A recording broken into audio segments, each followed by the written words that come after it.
The sky over Indiana was gray when I stepped out of the taxi.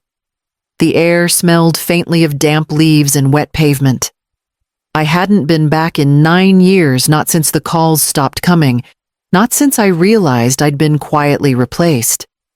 But I came back for Simon. My brother would have done the same for me. The house looked different now. Fresh paint, new porch light. The mailbox I installed was gone, replaced with a sleek stainless one. I climbed the steps, slowly, suitcase in hand, heart pounding against my ribs. I knocked. The door opened almost immediately. Harlan stood there in a deep green dress, hair curled and pinned, holding a wine glass. Her eyes traveled down my figure like I was a delivery gone to the wrong address. Then, without warning, she slapped me. The sting landed sharp on my cheek, but it was the silence that followed that hurt worse. "You're not family," she said.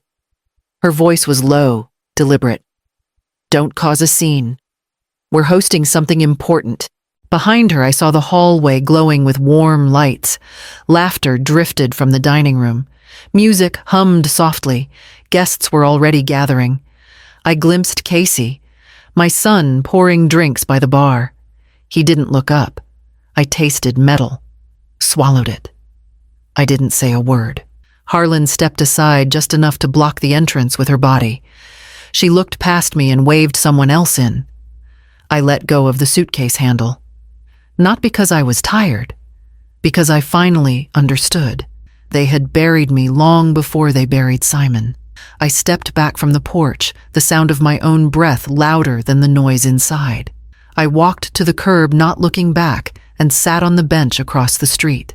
I wasn't sure how long I waited, only that my fingers eventually stopped shaking and the front curtain twitched. Someone had seen. Tomorrow I would be back, not to beg, not to ask, to remember what was mine. The next morning, I arrived before the sun had cleared the rooftops. I didn't knock this time. The front door was already ajar, a paper banner hanging overhead celebrating Simon's life. I slipped inside, quietly, unnoticed, among the chatter and perfume. The living room was filled with people I didn't recognize, friends of Harlan, perhaps. I stepped around clusters of wine glasses and polished shoes, my eyes scanning the walls. Every photo of our family, mine, and Simon's, mine, and Casey's, was gone.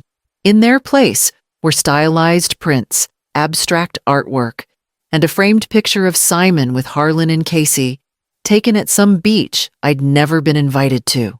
I moved toward the fireplace, where once I had placed a photo of Simon and me building sandcastles as kids. It had sat there for over 20 years. It was gone, too. In the corner near the side table, I spotted something that stopped me. My old quilt, the one I hand-stitched during chemotherapy, lay folded beneath a dog bed. A golden retriever snored on top of it, shedding fur into the seams. No one looked at me. No one offered coffee. I stood near the kitchen entrance, waiting for a nod, a gesture, a glance. Nothing. Then I heard her voice. "She's just here to make it about herself," Harlan whispered, too loud to be an accident. Simon barely even knew her anymore. I turned toward the sound and saw them, Harlan and Casey, standing near the patio doors. She spoke. He didn't stop her. He just sipped from his cup and stared out at the lawn like I wasn't there. The ache in my chest didn't come from her words. It came from his silence. I stayed a few more minutes. Just long enough to make them uncomfortable. Just long enough to be seen. Then I left through the back door, stepping past the guests and the catering trays, past a vase of white lilies I had once grown in my garden. I didn't cry. I walked straight to Dinah's house. She was waiting with hot coffee, a hug, and an envelope I had asked her to hold.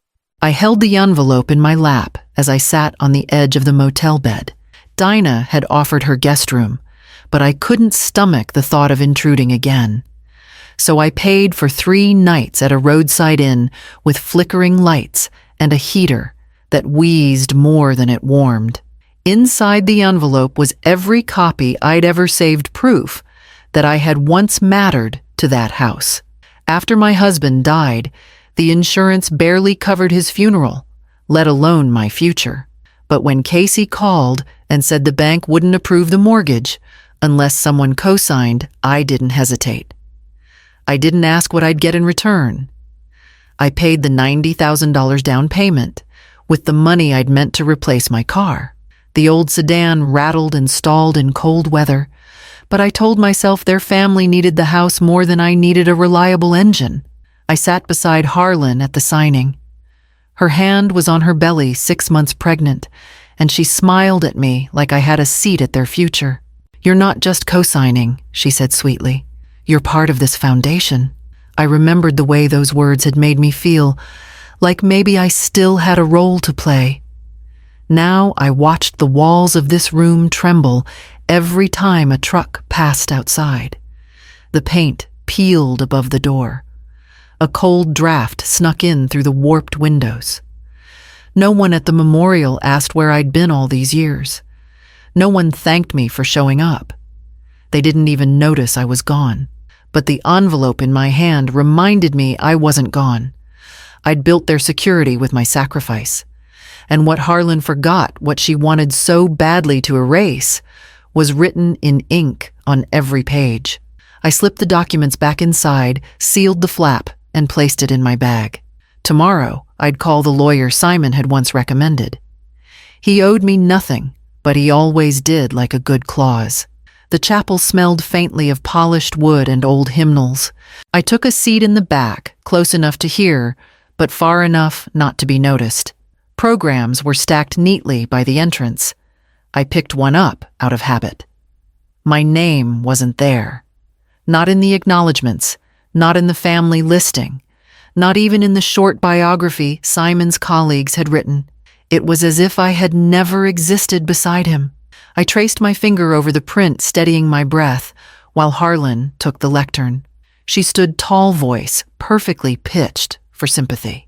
Simon was the father figure of our family, she began. Her words floated out like incense, and the crowd nodded along. She spoke of summer barbecues and advice he'd given her about mortgages.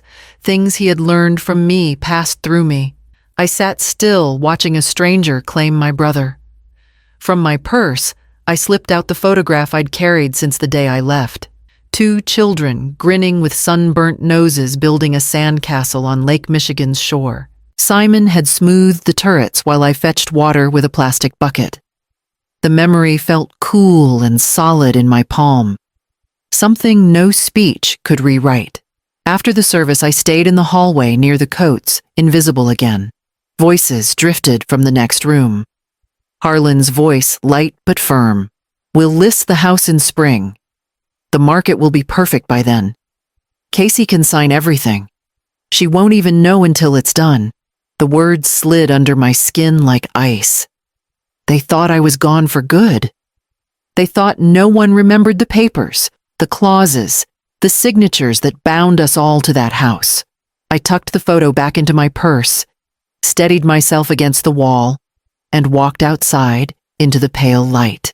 The wind off the lake felt like a warning and a promise at once. It was time to stop mourning what I'd lost and start protecting what was still mine. I drove back to the motel with the lake wind still clinging to my coat, the echo of Harlan's words following me like a shadow. They would list the house in spring, she'd said. Casey would sign everything. I was supposed to fade into the background, a name crossed off a program, a footnote in someone else's story. But I hadn't forgotten. Years ago, when the refinance papers were on the kitchen table, Simon had leaned across and tapped the last page with his pen. "You'll need a safeguard," he'd said. "Families forget promises. Paper doesn't." He was a lawyer who still believed in fairness, and he had drawn up a clause that no one but the 2 of us had ever bothered to read. If the property was sold or transferred, without my written consent, full ownership reverted to me. It had seemed paranoid then. Now it felt like a lifeline. I sat at the little desk under the buzzing light and unzipped my bag. The envelope I'd been guarding slid out easily. Inside the papers were crisp, notarized my signature bold Simons, neat and precise. I spread them out one by one, checking each date, each line. Everything was still valid. Every word still mine. They'd scrubbed my photos from the walls and put my quilt under their dog, but the deed was still anchored to me. They had forgotten the one thing I never would. I gathered the documents back into their folder and slipped it into my purse. The metal clasp clicked shut like a lock on a vault. My fingers were steady now, my heart slow and deliberate. Outside the window, the motel sign flickered on and off. I watched it pulse while planning the call I would make in the morning. Simon's old colleague, the one who had handled veterans' estates and tricky property cases. I might be erased from their speeches, their programs, their photographs, but in black ink on county records I still existed. And now it was time to remind them. Dinah met me on her porch, 2 steaming mugs in hand and a flash drive already in her pocket. "I wasn't spying," she said, "but I saw the way she hit you, and I knew you'd need something they couldn't talk their way out of." The footage was grainy, but clear. Harlan, standing tall in the doorway, hand raised the slap, sharp and fast. My head turned from the force of it. I didn't flinch. I didn't strike back. I simply stood there, silent. That silence, caught on camera, carried more weight than I ever could have said aloud. I drove to the law office before noon. It was a modest brick building tucked behind a dentist's clinic. The secretary recognized Simon's name immediately and ushered me in. I handed over the manila envelope in the flash drive. Mr. Harwood reviewed each page, nodding slowly, his eyes narrowing at the clause Simon had written all those years ago. "You understand what this means?" he asked. "I do. And you want to proceed?" "I want the house frozen. No sale. No transfer. I want the paperwork filed before they even see it coming." He didn't ask for more. By the end of the day, the injunction had been submitted. A copy was emailed to Casey's last known address, another mailed to the house I had helped buy, and a third stamped for the court. No shouting, no arguments, no scenes, just documents. Facts. The next morning, I printed one more copy. Dinah drove me by the house, slow and deliberate, and I stepped out with a roll of tape and a sign that simply read, "Under legal review, not eligible for sale." I placed it on the gate, right beside the fake welcome sign Harlan had hung last spring. By noon, the messages started. Missed calls. 1 from Casey. 3 from an unknown number. I turned my phone face down on the table and picked up my coffee instead. They'd made their move. Now they'd wait for mine. The invitation wasn't sent to me, of course. Dinah heard about it from her niece, who'd seen the flyer at the yoga studio Evening of Remembrance and Gratitude. Harlan had organized it as a community fundraiser in Simon's name. I didn't plan on attending, but when Dinah pulled up and said, "You ready?" I reached for my coat. We didn't knock. The backyard gate was wide open, fairy lights strung across the hedges like nothing had ever been cruel. Tables were arranged under a canopy, and soft music floated over the clink of wine glasses. Harlan stood near the grill accepting compliments like they were currency. "Thank you," she said over and over. Simon was everything to us. We just want to honor him properly. I do what I can as the lady of the house. I stepped onto the patio with Dinah beside me. The air shifted not loudly, but definitely. Harlan turned, froze just a second too long, then smiled too wide. "Merelda," she said, voice syrupy. "You made it." I nodded once. Didn't answer. We found 2 empty chairs near the drink station. Someone I didn't recognize leaned over and whispered, "Wait, this is your mother-in-law's place, right?" I didn't look at Harlan. I didn't raise my voice. I just replied, clear and calm, "I'm still on the deed. I still pay the taxes." The silence came fast. It dropped like a curtain. Forks paused mid-air. Faces turned. A few people blinked, lips parted, as if waiting for a punchline that never arrived. Harlan's smile trembled just slightly. She turned back to the grill without a word. Dinah passed me a glass of lemonade. "You didn't even have to raise your voice," she whispered. "I didn't need to. Sometimes you don't need to shout to be heard. You just need the truth, quiet, steady, undeniable." I took a sip and leaned back in my chair, watching the lights sway above. They'd invited everyone but me, and yet I was still the only one whose name mattered. He found me 2 days later standing outside the courthouse after a follow-up meeting with Mr. Harwood. I didn't look surprised when he walked up, just tired. He stood with his hands shoved into his jacket pockets like a boy who'd been caught stealing. "Why are you doing this?" Casey asked. The wind picked up between us. I took a moment before answering, not because I didn't know, but because I wanted to say it exactly once. "Because you let your wife slap me," I said quietly. "And you tried to sell something that was never fully yours." He looked down, scuffing the sidewalk with the heel of his boot. "We didn't think you'd care anymore. I cared when I signed the papers. I cared when I paid the down payment. I cared when I co-signed the loan so you two could build a life. I cared when I was erased." He opened his mouth, closed it again. "You made a choice, Casey. Now I'm making mine." I reached into my bag and handed him a folded document. "You have 2 weeks. You can leave quietly with some dignity, or the sheriff will escort you out by court order." His hands trembled as he took the envelope. He didn't open it. "You're really going to go through with this?" he asked. "I already have." He looked older than I remembered. Older than he should have weighed down, not by years, but by choices. Still, he didn't apologize. Not once. "I'll talk to Harlan," he said, finally turning to leave. "No," I said. "You'll talk to yourself. Decide what kind of man you want to be." He didn't respond. He just walked away, the envelope hanging loosely at his side. I watched him disappear into the parking lot before turning back toward my car. Whatever guilt I might have once felt had long since burned away. Now there was only clarity and paperwork, and the quiet sound of a door finally starting to close. The ruling came on, a Wednesday morning as cold rain streaked the courthouse windows. I sat alone in the back row watching the judge flip through pages that had once been just safety nets, just paper. Now they were lifelines. He ruled in my favor, quietly, decisively. The deed reverted fully to my name.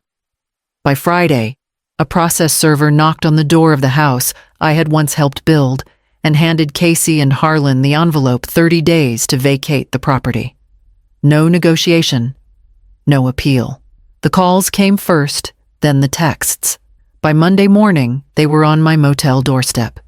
Casey looked hollow. Harlan didn't wear makeup this time. She didn't slap, didn't sneer. She cried. "Please," she whispered. "We have nowhere to go." "The boys." I held up my hand. "I didn't ask for an apology," I said. "I'm not waiting for understanding. I gave you chances." Casey stared at the ground. He hadn't said a word since he arrived. I opened my purse and pulled out 2 envelopes, plain white, unsealed. I handed one to each of them. They hesitated, then opened them slowly. Inside the photograph, me and Simon barefoot and grinning, hunched over a crooked sandcastle, the lake in the background, and our names scrawled in blue marker across the bottom. Simon had signed it, with a little sun next to his name. I had forgotten that part. Harlan blinked at it, confused. "What is this history?" I said. "What you erased? What built that house before you ever walked through its door?" She looked like she wanted to speak, but there was nothing left to say. Casey tucked the photo back into the envelope. He didn't look at me as he turned away. They left together, shoulders hunched, shoes splashing through puddles. I watched until they disappeared around the corner. Then I walked down the street, not back to the motel, but to the house that bore my name again. There was still time to fix what hadn't been broken yet. Still time to unlock what had always been mine. I waited until the house was completely empty, no footsteps, no voices, no perfume clinging to the curtains before I stepped back inside. The keys felt heavier in my hand this time. Not because they were unfamiliar, but because they were finally mine alone. The first thing I did was take down the gold-lettered wall decal that read, "Gratitude lives here." It had always felt hollow. Beneath it, faint outlines of nail holes where my photo once hung. I patched them, but didn't cover them completely. Some scars are meant to be remembered. I moved through each room slowly. The silk flowers went first, then the faux marble trays, then the whitewashed sign in the guest bathroom that said, "Soak, relax, unwind." They weren't mine. They never had been. In their place, I brought back pieces of a quieter history, a hand-carved bird from Simon's first shop class, a ceramic mug with a chipped rim, the old woven throw I once thought was too faded to save. I folded it neatly over the arm of the couch. I didn't put up many photos, just one. The still image from the camera Dinah had saved the moment Harlan's hand connected with my face. I had it printed in black and white, framed with a simple wooden border. Not for revenge, not for bitterness, for clarity, for proof. Not all memories are soft. Some are steel. Weeks passed. The house grew quieter, lighter. I opened windows again, baked muffins I hadn't made since Casey was a boy. Some I gave to neighbors, some I didn't. Then one morning, as I watered the violets by the front step, I heard it. A soft knock, 3 short taps. When I opened the door, she was standing there, hair slightly messy, backpack slung over one shoulder, eyes wide and cautious. "Grandma," she whispered. "Can I come in?" I stepped aside without a word, letting the morning light spill across the hallway floor. Not everything broken stays broken. Some doors once slammed can still be opened.